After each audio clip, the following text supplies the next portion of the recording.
Price lord. ದೇವರ ಅತಿ ಪರಿಶುದ್ಧ ನಾಮಕ್ಕೆ ಸ್ತೋತ್ರವಾಗಲಿ. ಮತ್ತೊಂದು ದಿನವನ್ನು ಕಾಣುವಂತೆ ದೇವರು ನಮಗೆ ಸಹಾಯ ಮಾಡಿದ್ದಕ್ಕಾಗಿ ಸ್ತೋತ್ರ. ಆತನು ಮಾಡಿದ ಎಲ್ಲ ಉಪಕಾರಗಳಿಗಾಗಿ, ಆಶೀರ್ವಾದಗಳಿಗಾಗಿ ದೇವರಿಗೆ ಸ್ತೋತ್ರವನ್ನು, ಮಹಿಮೆಯನ್ನು ನಾನು ಸಲ್ಲಿಸ್ತಾ ಇದ್ದೇನೆ. ಇಂದಿನ ವೇದ ಅಧ್ಯಯನಕ್ಕಾಗಿ ಒಂದು ವಾಕ್ಯವನ್ನು ಓದಿಕೊಳ್ಳೋಣ. ರೂತಳ ಪುಸ್ತಕ 1ನೇ ಅಧ್ಯಾಯ 1ನೇ ವಾಕ್ಯ. ನ್ಯಾಯಸ್ಥಾಪಕರು ಆಳುತ್ತಿದ್ದಾಗ ದೇಶದಲ್ಲಿ ಬರ ಬಂದದ್ದರಿಂದ ಯೆಹೂದ ಪ್ರಾಂತದ ಬೇತ್ಲೆಹೇಮಿನೊಬ್ಬನು ತನ್ನ ಹೆಂಡತಿ 2 ಕುಮಾರರು ಇವರ ಸಹಿತವಾಗಿ ಮೋವಾಬ್ ದೇಶದಲ್ಲಿ ವಾಸ ಮಾಡಬೇಕೆಂದು ಹೊರಟು ಹೋದನು. ರೂತಳ ಪುಸ್ತಕ ನಮಗೆ ಗೊತ್ತಿರುವಂತಹ ಒಂದು ಸ್ಟೋರಿ ಆಗಿದೆ. ಇದರ 1ನೇ ವಾಕ್ಯದಲ್ಲಿ ನಾವು ನೋಡ್ತೀವಿ, ನ್ಯಾಯಸ್ಥಾಪಕರು ಆಳುತ್ತಿದ್ದ ಕಾಲದಲ್ಲಿ. ನ್ಯಾಯಸ್ಥಾಪಕರು ಆಳ್ತಾ ಇದ್ದಾರೆ. ಯಾಕೆಂದರೆ ಮೋಶೆಯ ನಂತರ ಯೆಹೋಶುವ ನಾಯಕನಾಗ್ತಾನೆ. ಯೆಹೋಶುವನು ಇಸ್ರಾಯೇಲರಿಗೆ ದೇಶವನ್ನು ವಿಭಾಗ ಮಾಡಿಕೊಡ್ತಾನೆ. ಅವರು ಇಸ್ರಾಯೇಲರು ಅಲ್ಲಿ ವಾಸ ಮಾಡ್ತಾರೆ. ಯೆಹೋಶುವನ ನಂತರ ನಾಯಕರು ಯಾರೂ ಇಲ್ಲ. ನ್ಯಾಯಸ್ಥಾಪಕರುಗಳ ಪುಸ್ತಕದಲ್ಲಿ ವಾಕ್ಯ ಹಿಂಗೆ ಹೇಳುತ್ತೆ, ಅಲ್ಲಿ ಯಾರೂ ಸಹ ಹೇಳ್ಕೊಳ್ಳೋರಿಲ್ಲ, ಯಾರೂ ಸಹ ಅವರಿಗೆ ರಾಜರಿರಲಿಲ್ಲ. ಪ್ರತಿಯೊಬ್ಬನು ತನ್ನ ಮನಸ್ಸಿಗೆ ಬಂದ ಹಾಗೆ ನಡೆಯುತ್ತಿದ್ದನು. ಆ ಕಾಲದಲ್ಲಿ ಇಸ್ರಾಯೇಲರೊಳಗೆ ಅರಸನಿರಲಿಲ್ಲ. ಪ್ರತಿಯೊಬ್ಬನು ಮನಸ್ಸಿಗೆ ಬಂದ ಹಾಗೆ ನಡೀತಾ ಇದ್ದನು. ನ್ಯಾಯಸ್ಥಾಪಕರುಗಳ ಕಾಲ ಅಂತ ಹೇಳಿದ್ರೆ ಯಾರೂ ಅವ್ರಿಗೆ ನಾಯಕರಿಲ್ಲ, ರಾಜ ಇಲ್ಲ, ನಾಯಕ ಇಲ್ಲ, ಯಾರೂ ಇಲ್ಲ. ಆದರೆ ಆ ಸಮಯದಲ್ಲಿ ದೇವರಿಗೆ ವಿರುದ್ಧವಾಗಿ ಜೀವಿಸ್ತಾ ಇರ್ತಾರೆ. ಆವಾಗ ದೇವರು ಶತ್ರುಗಳ ಕೈಗೆ ಒಪ್ಪಿಸ್ತಾರೆ. ಆ ಸಮಯದಲ್ಲಿ ಅವರು ಮೊರೆ ಇಡ್ತಾರೆ. ತಕ್ಷಣ ದೇವರೊಬ್ಬ ನ್ಯಾಯಸ್ಥಾಪಕನ ಎಬ್ಬಿಸ್ತಾರೆ. ನ್ಯಾಯಸ್ಥಾಪಕ ಬಂದು ಅವ್ರನ್ನ ರಕ್ಷಿಸ್ತಾರೆ. ಅವನಿರೋಷ್ಟು ಕಾಲ ಇವರು ವಾಕ್ಯದ ಪ್ರಕಾರ ಜೀವಿಸ್ತಾರೆ. ಅವನು ಹೋದ ನಂತರ ನೆಕ್ಸ್ಟ್ ಇನ್ನೊಬ್ಬ ಯಾರೂ ಇಲ್ಲ. ಮತ್ತೆ ಇವರು ಹಳೆ ಕಾರ್ಯಕ್ಕೆ ಹೋಗ್ಬಿಡ್ತಾರೆ. ಮತ್ತೆ ಶತ್ರುಗಳ ಕೈಗೆ ದೇವ್ರು ಕೊಡ್ತಾರೆ. ಶತ್ರುಗಳು ಅವ್ರನ್ನ ಪೀಡಿಸ್ತಾರೆ. ಮತ್ತೆ ಇವ್ರು ಗೋಳಾಡ್ತಾರೆ. ದೇವರು ಮತ್ತೊಬ್ಬನ ನೆಬ್ಬಿಸ್ತಾರೆ. ಇದು ರುಟೀನ್ ಆಗಿ ನಡೆಯುತ್ತೆ. ಹೆಚ್ಚು ಕಡಿಮೆ 10-15 ನ್ಯಾಯಸ್ಥಾಪಕರುಗಳನ್ನು ನಾವು ನೋಡ್ಬೋದು. ಅಂಥ ಒಂದು ನ್ಯಾಯಸ್ಥಾಪಕರುಗಳ ಕಾಲದಲ್ಲಿ ನಡೆದಂತಹ ಒಂದು ಘಟನೆಯ ಬಗ್ಗೆ ನಾವಿಲ್ಲಿ ನೋಡ್ತೀವಿ. ಎಲ್ಲಿ ಬರ ಬಂದಿದೆ? ಬೇತ್ಲೆಹೇಮಿನಲ್ಲಿ ಬರ ಬಂದಿದೆ. ಬೇತ್ಲೆಹೇಮ್ನಲ್ಲಿ ಬರ ಬಂದಿದೆ. ಬೇತ್ಲೆಹೇಮ್ ಅಂದರೆ ರೊಟ್ಟಿಯ ಮನೆ, ಹೌಸ್ ಆಫ್ ಬ್ರೆಡ್. ಬೇತ್ಲೆಹೇಮ್ ಎಂಬ ಪದದ ಅರ್ಥ ರೊಟ್ಟಿ ಮನೆ. ನೋಡಿ, ರೊಟ್ಟಿ ಮನೆಯಲ್ಲಿ ರೊಟ್ಟಿಯೇ ಇಲ್ಲ. ಇವಾಗ ಬೇತ್ಲೆಹೇಮಿನಲ್ಲೇ ಬರ ಬಂದಿದೆ. ಹೆಸರೇನು? ಬೇತ್ಲೆಹೇಮ್. ಆದರೆ ರೊಟ್ಟಿ ಮನೆ, ಆದರೆ ರೊಟ್ಟಿನೇ ಇಲ್ಲ.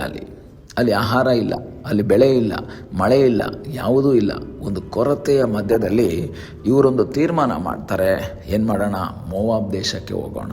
ಮೋವಾಬ್ ದೇಶ ದೇವರಿಂದ ಶಪಿಸಲ್ಪಟ್ಟಂತಹ ದೇಶ, ಶಾಪಗ್ರಸ್ತವಾದಂತಹ ದೇಶ. ರೊಟ್ಟಿಯ ಮನೆಯಲ್ಲಿದ್ದು ರೊಟ್ಟಿ ಇಲ್ಲ ಅಂತ ಹೇಳಿ ಶಾಪಗ್ರಸ್ತವಾದಂತಹ ಒಂದು ಊರಿಗೆ ಹೋಗೋದಕ್ಕಾಗಿ ಈ ಕುಟುಂಬ ತೀರ್ಮಾನ ಮಾಡ್ತಾ ಇದೆ. ಎಲಿಮೆಲೇಕನ ಕುಟುಂಬ.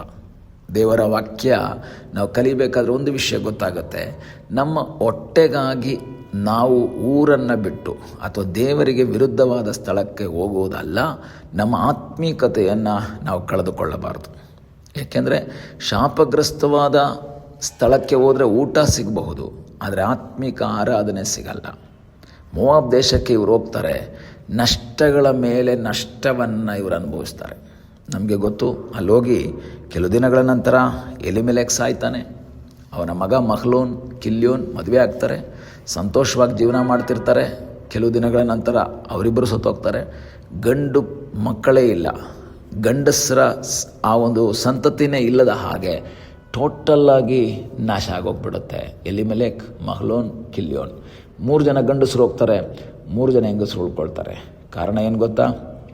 ರೊಟ್ಟಿ ಇಲ್ಲ ಅಂಥೇಳಿ ಶಾಪಗ್ರಸ್ತವಾದಂತಹ ಸ್ಥಳಕ್ಕೆ ಅವರು ಹೋಗೋದಕ್ಕೆ ತೀರ್ಮಾನ ಮಾಡಿದ್ರು. ಪ್ರಿಯ ದೇವರ ಮಕ್ಕಳೇ, ನೀವು ದೇವರನ್ನು ಆರಾಧನೆ ಮಾಡುತ್ತಾ ಜೀವಿಸ್ತಿರುವಾಗ ಕೊರತೆಗಳು ಬಂತು ಅಂಥೇಳಿ ದೇವರಿಂದ ದೂರ ಹೋಗಬಾರ್ದು. ಇಕ್ಕಟ್ಟುಗಳು ಬಂದಿದೆ. ಕೆಲವರು ಹಾಗೆ ಹೇಳ್ತಾರೆ, ನಾನು ಚರ್ಚಿಗೆ ಬಂದೆ, ಪ್ರಾರ್ಥನೆ ಮಾಡಿದೆ, ನನಗೇನು ಸಹಾಯ ಆಗಲಿಲ್ಲ.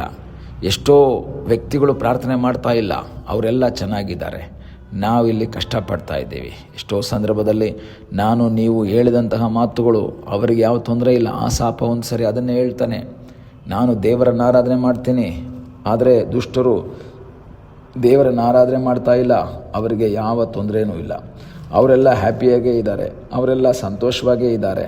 ಆದರೆ ಪ್ರಿಯ ದೇವರ ಮಕ್ಕಳೇ, ನಿಮ್ಮ ಜೀವಿತದಲ್ಲಿ ಇಕ್ಕಟ್ಟುಗಳು ಬಂದಾಗ, ಕೊರತೆಗಳು ಬಂದಾಗ ದೇವರಿಂದ ದೂರ ಹೋಗಬಾರ್ದು.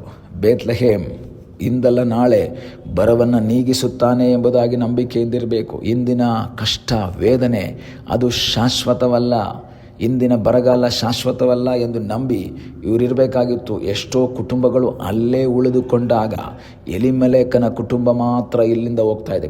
ಅನೇಕರು ಹೋಗಿರಬಹುದು, ಆದರೆ ಎಷ್ಟೋ ಜನ ಈಗಲೂ ಆ ಬರಗಾಲದಲ್ಲಿ ಅಲ್ಲೇ ಇದ್ದಾರೆ.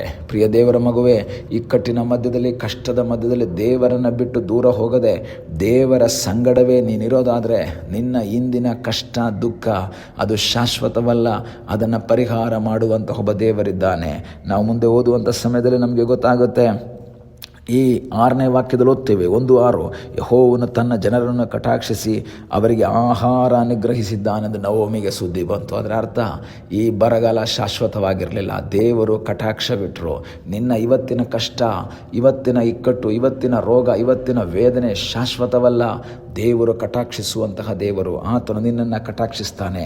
ಅಲ್ಲಿವರೆಗೂ ನೀನು ಕಾಯ್ತಾ ಇರಬೇಕು, ದೇವರ ಮುಖವನ್ನು ನೋಡ್ತಾ ಇರಬೇಕು. ನಿನಗಾಗಿ ಕಟಾಕ್ಷ ತೋರಿಸುವ ದೇವರು ಜೀವಿಸ್ತಾ ಇದ್ದಾನೆ. ಪ್ರಾರ್ಥಿಸೋಣ. ನಮ್ಮನ್ನು ಬಹಳವಾಗಿ ಪ್ರೀತಿ ಮಾಡುವ ಪರಲೋಕದ ತಂದೆಯಾದ ದೇವರೇ, ಸಮಯಕ್ಕಾಗಿ ಸ್ತೋತ್ರ. ನಮ್ಮನ್ನೇ ನಿನ್ನ ಪಾದಗಳಿಗೆ ಒಪ್ಪಿಸಿಕೊಡ್ತೇವೆ. ಇದುವರೆಗೂ ನಮಗೆ ಸಹಾಯ ಮಾಡಿದ ಸರ್ವಶಕ್ತನಾದ ದೇವರು ನಮ್ಮ ಸಂಗಡ ಇರುವುದಕ್ಕಾಗಿ ಸ್ತೋತ್ರ. ನಮ್ಮನ್ನೇ ನಿನ್ನ ಪಾದಗಳಿಗೆ ಒಪ್ಪಿಸಿಕೊಡ್ತೇವೆ. ನಿನ್ನ ಕೃಪೆಯಲ್ಲಿ ನಮ್ಮನ್ನು ಮರೆ ಮಾಡಿ ನಡೆಸಪ್ಪ ದೇವರೇ. ನಿನ್ನ ಕಟಾಕ್ಷ ತೋರುವವರೆಗೂ ನಾವು ನಿನ್ನಲ್ಲೇ ಆಶ್ರಯಿಸಿ ಮುಂದೆ ಸಾಗುವಂತೆ ಕರ್ತನೇ ನೀನು ನಮಗೆ ಕೃಪೆ ಮಾಡು. ಪ್ರಾರ್ಥನೆಯನ್ನು ಕೇಳಿದ್ದಕ್ಕಾಗಿ ಸ್ತೋತ್ರ. ಯೇಸುವಿನ ಮುದ್ದಾದ ಹೆಸರಿನಲ್ಲಿ ಬೇಡಿಕೊಳ್ಳುತ್ತೇವೆ ನಮ್ಮ ಪ್ರೀತಿಯ ತಂದೆಯೇ. ಆಮೇನ್. God bless you.